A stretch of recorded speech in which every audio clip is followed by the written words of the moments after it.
Hello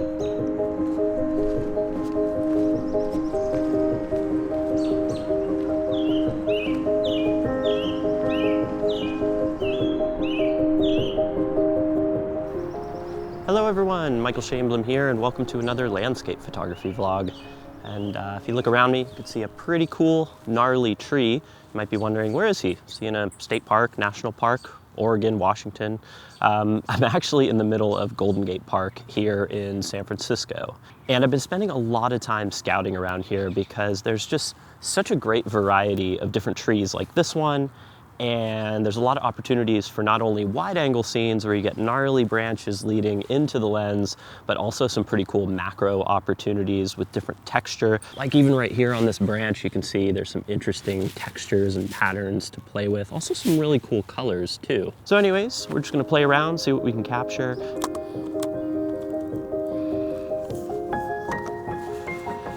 All right, switch to the 16 to 35. Lens. I think that's going to work best in here. I do have, as always, my 100 to 400 lens, which I'm hoping to use at some point today. Hey, you know what? We got a little bit of fog rolling through here. Some fog rolling out here in the background. Not really coming through here yet, but we'll see. So I actually composed this scene a few days ago, and I got it with a little bit more lighting. It was just on a clear day. Most of the scene was in shadow, but there was a little bit of light in the background. So I'm really interested to see how this scene looks in more diffused, kind of softer light. And I'm gonna compare the two and see which one I like more. So definitely an interesting scene here.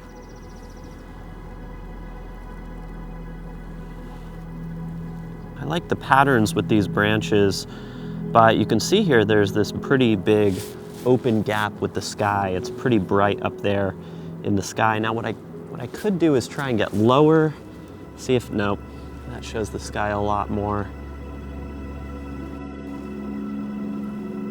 We could almost just angle the camera down a little bit, and that actually looks pretty cool. You can get some nice zigzaggy patterns and get more of the ground in there. So I decided to get a little bit closer, and this is kind of the composition that I'm working with. So here is the final shot that I took at this scene, and this is one of those cases where I think I was a little bit more excited about the composition in field than I was when I actually got back to Lightroom and started processing the photo.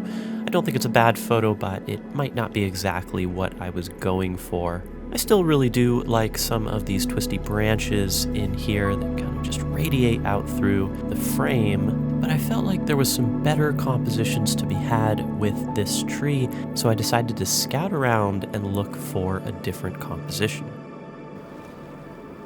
Well, the fog is rolling in, which is pretty cool. We got some fog kind of dipping through the background here, and I actually found another composition that I like quite a bit. It's a little bit wider, and I'll show you what it looks like here. So this is a 16 by 9 crop of what I'm shooting here, but I love the framing of the trees in the background that are catching the fog with these branches that are leading out towards the top right and top left. It's almost like this perfect circle that's just kind of surrounding these gnarly branches in the background. So I thought it'd be nice to do a 16mm frame right here and just kind of wait until the fog rolls in a little bit more, because I see it filtering through the trees and I just want to get a little bit of that atmosphere in the background.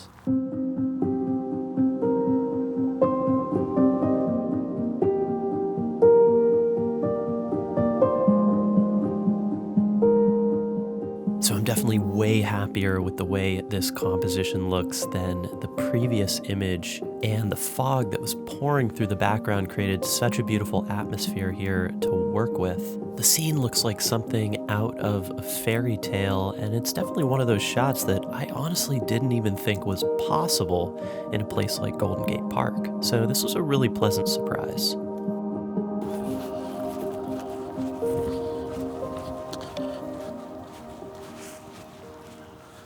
It's absolutely gorgeous in here with the fog right now. The fog just keeps rising and getting thicker and thicker. So honestly, I'm just gonna wander around, see what else I can find. The gnarly trees up there were cool, but think there's more opportunities around here for some interesting images. So I did actually find another image to take, and funny enough, it had nothing to do with fog. Here's what I shot.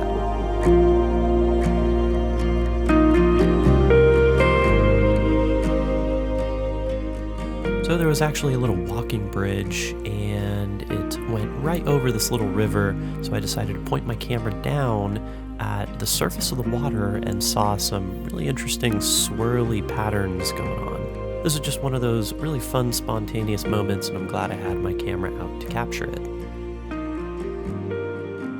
Well, perhaps the fog was a little short-lived. It's pretty much up above again. I think I'm gonna try and compose some of these twisty bits behind here. There's some really interesting zigzaggy formations. I don't think I realized how dark it was until I tried to take an exposure, realized to get like f11, I have to do about a 10-second exposure with ISO 800. I do like the sky up here. You can see a little bit of the reflected light coming back at the foliage, making this nice green background. So I'm gonna play around a little bit with that, see how it looks.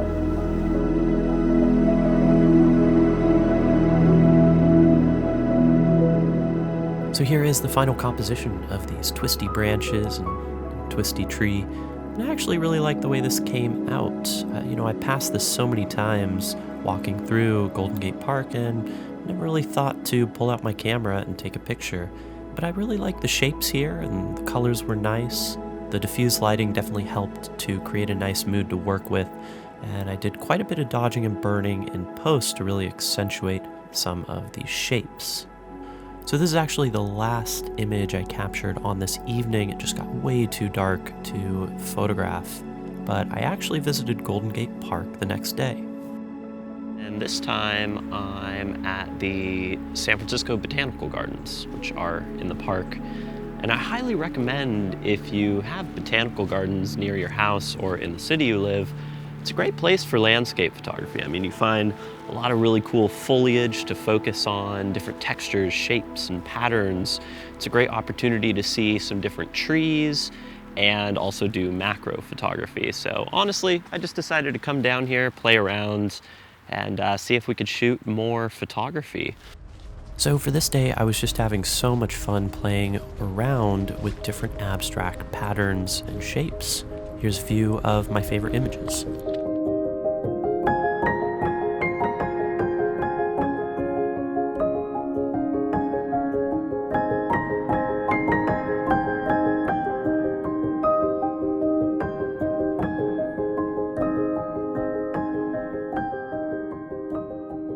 So anytime I'm visiting a garden, I always tend to gravitate towards some of the desert plants, and you really can't go wrong with aloe as a photographic subject.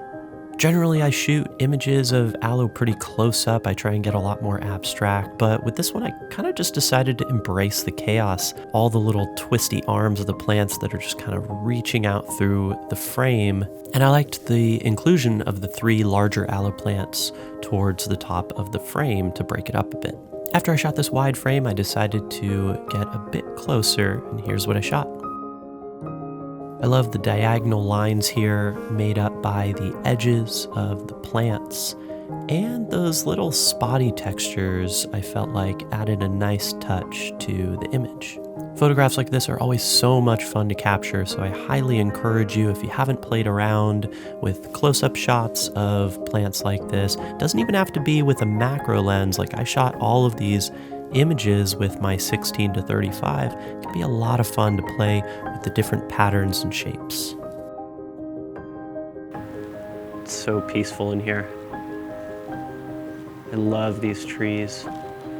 And actually, when I'm scouting around, I love looking at the textures of these trees. Like you can see in here, all these swirls can make for really interesting photographs. All these patterns, little colors, bits of green and red. I think I'm gonna pull out my camera, see if I can get a shot.